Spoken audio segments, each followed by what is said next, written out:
Planes तक हम last video में पढ़ चुके थे और आज हम शुरू करेंगे द पेनिनसुलर प्लेट्यू से।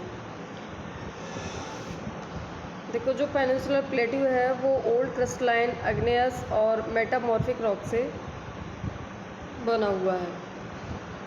जब गोंडवाना लैंड का ब्रेकिंग हुआ था, यानी जब गोंडवाना लैंड टूटी थी, तब जाकर के ये फॉर्म हुआ था और शायद इसी वजह से मतलब इसको सबसे ज़्यादा पुराना लैंड मास माना जाता है, सबसे पुराना लैंड मास है ये।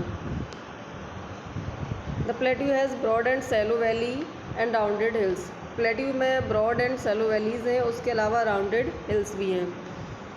ये जो प्लेट्यू है वो 2 ब्रॉड डिवीजन्स हैं इसके। नेम है the central highland and the Deccan plateau. जो पेनिनसुलर प्लेट्यू का जो पार्ट नर्मदा रिवर के नॉर्थ में है और मालवा प्लेट्यू का बड़ा भाग कवर करता है, उसको सेंट्रल हाईलैंड के नाम से जाना जाता है। डेक्कन प्लेट्यू ट्रेंगुलर लैंडमास है जो कि साउथ जो नर्मदा रिवर है उसके साउथ में है और नॉर्थ में कौन सा है? Central island. The Satpura range flank it broad base in the north while the Mahadev, the Kaimur Hills and the Mekal Range form its eastern extension। इस सतपुरा जो रेंज है वो नॉर्थ दिशा में है। उसके अलावा जो महादेव और कैमूर हिल्स हैं और इसके अलावा जो मेकाल रेंज है वो इसका ईस्टर्न की तरफ एक्सटेंशन करते हैं।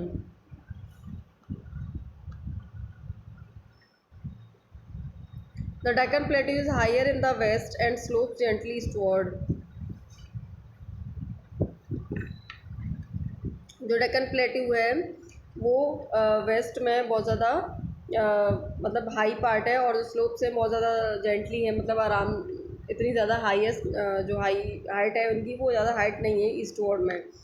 N extension of the Deccan plateau is also visible in the north east, locally known as Meghalaya, Karbi Anglong plateau and north Cachar hills. देखो, जो इसका प्लेट्यू है, जो डेक्कन प्लेट्यू, इसका एक्सटेंशन कहाँ तक मिल जाता है? नॉर्थ ईस्ट में भी देखने को मिल जाता है। लोकली इसको Meghalaya, Karbi and Anglong plateau and north Cachar hills के नाम से जाना जाता है।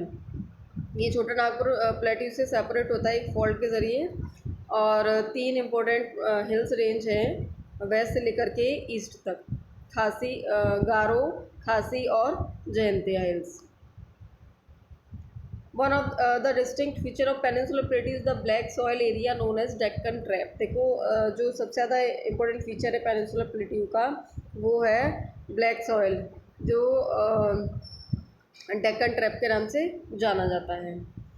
And this is the volcanic origin, has the rocks are igneous. जब यहाँ पे इग्नियस रॉक्स होंगी तो ये वॉल्केनिक ओरिजिन से ये यहाँ पर डेक्कन ट्रैप का क्रिएशन हुआ है, डेक्कन ट्रैप बना है। Actually these rocks have degenerated over time and are responsible for the formation of black soil.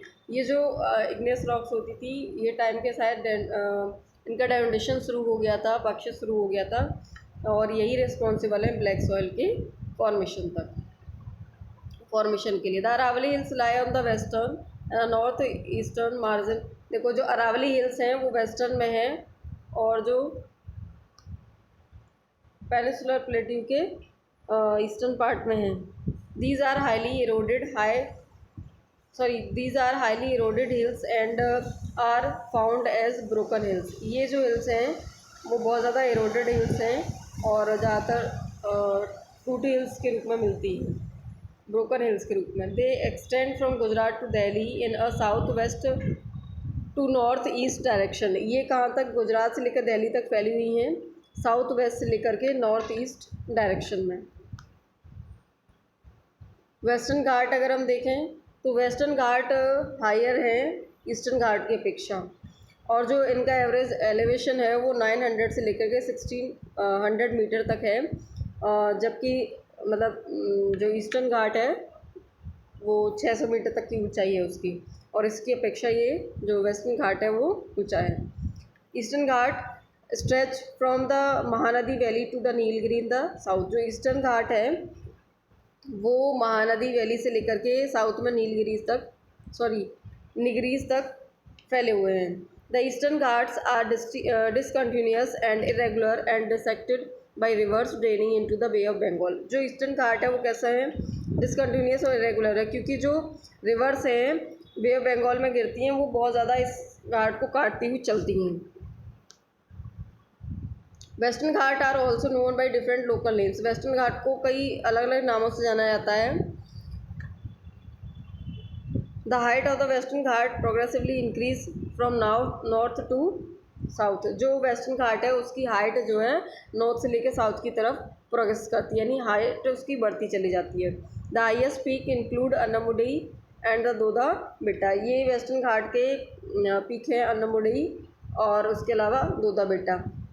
और Mahendragiri is the highest peak in the Eastern Ghat. Mahendragiri कहाँ की हाईएस्ट पीक है? ईस्टर्न घाट की।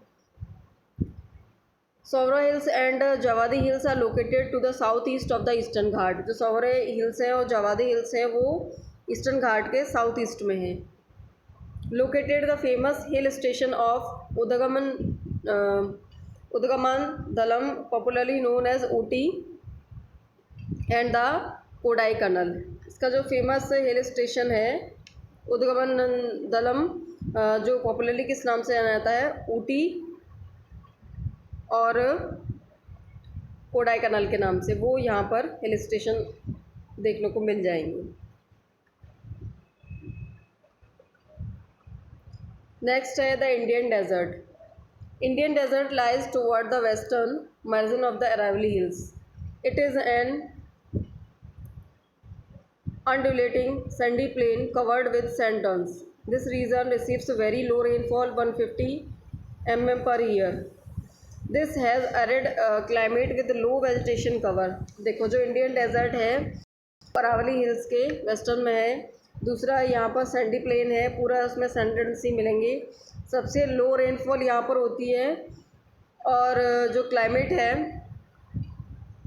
एरिड क्लाइमेट है और बहुत ज़्यादा लो वेजिटेशन है। यहाँ पर जो स्ट्रीम दिखाई देंगे वो मुश्किल से रेनी सीज़न में ही दिखाई देते हैं एंड बहुत ही जल्दी वो डिसअपियर हो जाते हैं सैंड में जा कर के। ठीक है, लूनी एक लार्ज रिवर है यहाँ की, इसी रीज़न की। ठीक है, क्योंकि यहाँ का जो पानी होता है नदियों का या स्ट्रीम्स का वो सागर तक नहीं पहुँच पाता और वहीं सैंड में ही ख़त्म हो जाता है।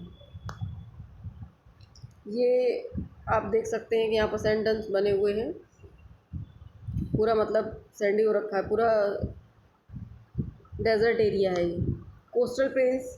The peninsular plate is flanked by stretches of narrow coastal strip running along the Arabian Sea on the west and the Bay of Bengal on the east.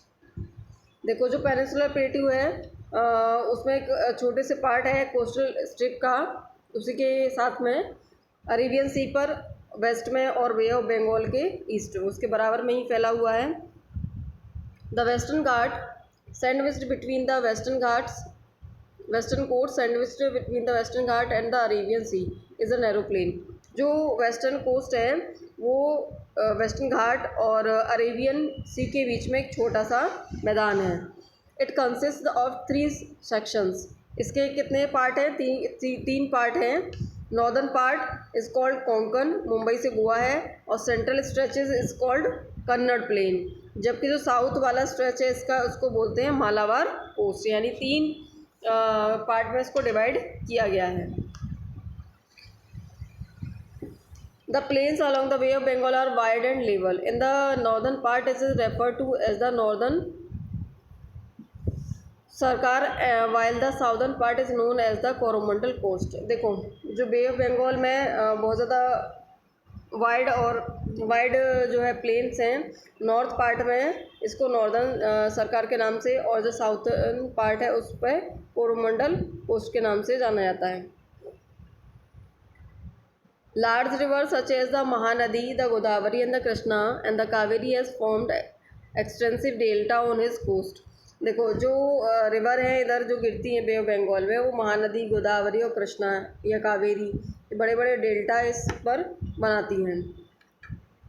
Chilika lake is an important feature along the eastern coast. यहीं पर आपको इसी coast पर क्या मिल जाएगा? Chilika lake भी मिल जाएगा, वो बहुत ज़्यादा इम्पोर्टेंट है। The islands. देखो जो आइलैंड्स हैं beside this country has 2 islands. Mainland तो है ही इंडिया का, उसके अलावा हमारे पास क्या हैं? 2 आइलैंड ग्रुप्स भी अवेलेबल हैं। ये आइलैंड्स हैं कुछ इस तरीके से। दिखाई देंगे। Lakshadweep island group lying close to the Malabar coast of Kerala. Lakshadweep island का है जो कि केरला में का जो मालाबार कोस्ट है उसके पास ही है।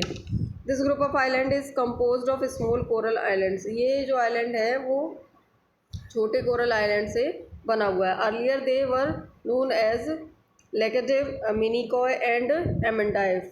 जो पहले इसको लेकेडाइव, मिनिकॉय और एमेंडाइव के नाम से जाना जाता था, बट 1973 में इसको लक्षद्वीप के नाम से जाना जाने लगा। It covers small area of 32 square kilometre. ये कितना एरिया कवर करता है? 32 स्क्वायर किलोमीटर का एरिया कवर करता है। और Kavaratti island is the administrative headquarter of Lakshadweep. Lakshadweep की जो एडमिनिस्ट्रेटिव हेडक्वार्टर है वो है Kavaratti. This island group has great diversity of flora and fauna. ये जो आइलैंड ग्रुप है इसके में जो बहुत ज़्यादा डाइवर्सिटी मिलती है फ्लोरा और फोना की। और एक पटी आइलैंड भी है जहाँ पर जो अनइनहेबिटेड है, यहाँ पर लोग नहीं रहते हैं, हैज़ अ बर्ड सेंचुरी। वहाँ पर क्या है? बर्ड सेंचुरी देखने को मिल जाती है।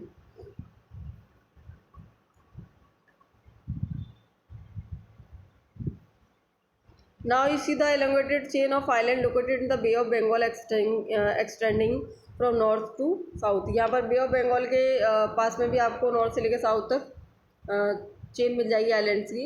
These are Andaman and Nicobar island. इनको क्या बोलते हैं? Andaman and Nicobar island.